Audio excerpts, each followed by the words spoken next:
us on Twitter. Use the hashtag #Shakey'sVLeague. Bato natin ngayon kay Bianca Saldua. Nako, Noel, exciting talaga ang laro na ito dahil kahit undefeated ang Cagayan, kayang-kaya naman ng Meralco na talunin sila. Ngayon, medyo kinapos lang sila sa first set, but they have to remember that they need to eliminate all hesitation and all doubts. At syempre naman, kailangan nila i-remind sila na I need this, akin to. Kanina naman, bago na pag-isa yung laro, you mentioned nyo si Jen Reyes, hindi nakapag-step up ng todo. Ang dahilan ni Coach Oliver ay dahil medyo nahihiya pa sa kaniyang mga ate sa Meralco. Pero binigyan naman siya ng go signal to take control, kaya siguro mas maganda ngayon ang laro niya. And taking control is also what Cagayan needs to do dahil hindi natutuwa si Coach Nestor sa ibang easy points ng Meralco nung patapos na ng first set, kahit panalo sila noon dahil muntik pa mawala sa kanilang mga kamay. Tulad ng sinabi niyo kanina, patience lang, 1 point at a time ang attitude naman nila. Back to you. Well, let's see if they can get that 1 point at a time right now. Meralco's also giving away some points. Si Paneng Mercado, hinulog. Buhay pa. At yun, napalakas ka lang ang tira ni Maizo. Ano mo yung isa pang very interesting, no? Watching the teams now. Siyempre, ito galing sa iba-ibang teams prior, no? Right. They are the standouts, kumbaga, ng kanilang mga pinanggalingang For teams. both squads. For both squads. Yeah. Pero ngayon makikita mo, no, yung iba now becoming role players. Meron pa ring standout, but like say for example, Paneng Mercado, we still haven't seen much from her, lalo na sa game na ito. And here's Coco Wang.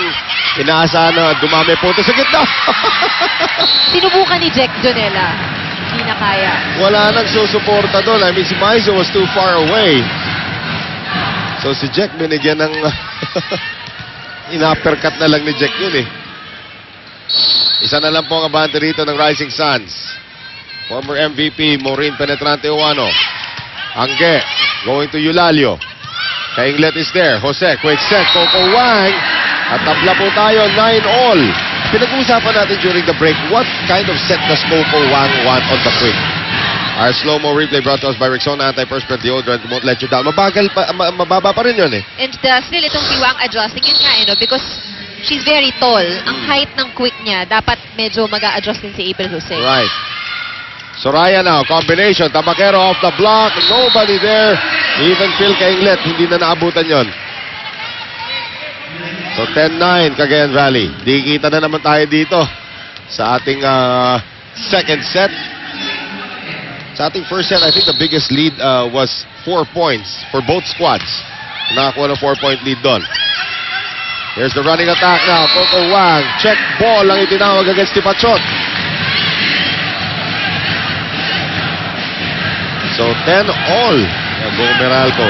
Ayan, naririnig natin. Full support. Tropang Meralco.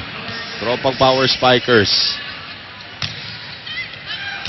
Served by Mercado. Fielded there by Jonella. Tipachot out of nowhere. Jen Reyes is there. Coco Wang. Combination. Tipachot off the net and off the hands of April Jose. Sipin mo si April Jose, sinubukan pa mag-block doon talaga yan. Itong si Tipachot, of course, whatever it takes, kailangan makakuha ng puntos. Well, Tipachot has been very prolific para naman dito sa Rising Suns. Here's Pomla Soraya. Jen Reyes. April Jose. Here's Coco Wang. Major campfire happening in the middle of the Cagayan Valley defense. And wala ka rin narinig, no? From where we're seated, wala tayong narinig sabing mind. Oh, walang ano. Yung kasi sabi nga ni Coach Nes, familiar kayo, mag-usap-usap nga kayo sa loob. This is all, for all intents and purposes, also the national team he's coaching right now. Yeah. With 2 tie reinforcements. Oh. April Jose. Binaba ang bola, nahulog doon sa court ng koponan ng Cagayan Valley. Ito na, nakakuha na ng kalamangan dito, Meralco. And Mikasa is the official ball of the Shakey's V-League. April Jose. Tabaquero. Soraya now, going to Aiza Maizo.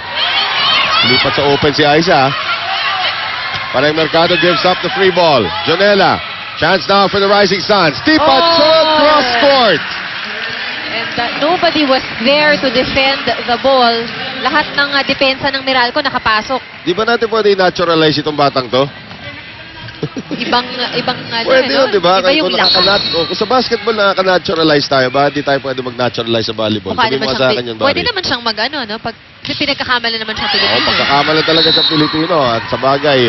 Pero ito ngayon si Gwyneth Eulalio, napalakas naman yung kanyang serve. So balik ang kalamangan dito sa Meralco. Diba? Kailangan natin isa pang open spiker na ganyan eh.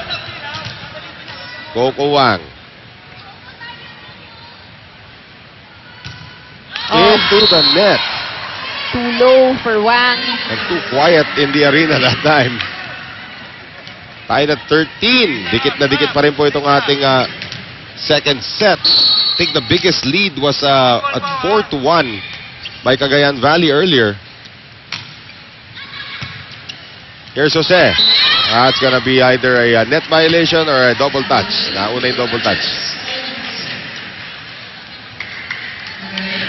So Cagayan Valley nakuha ulit yung kalamangan. Kanika tipat shot.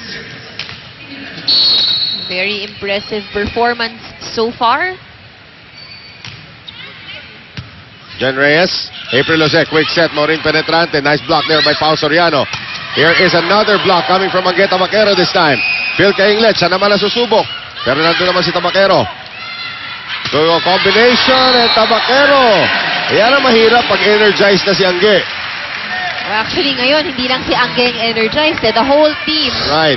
seems to be energized. Ang hinihintay na lang natin pumuntos ngayon, yan sila, Pao Pao Soriano.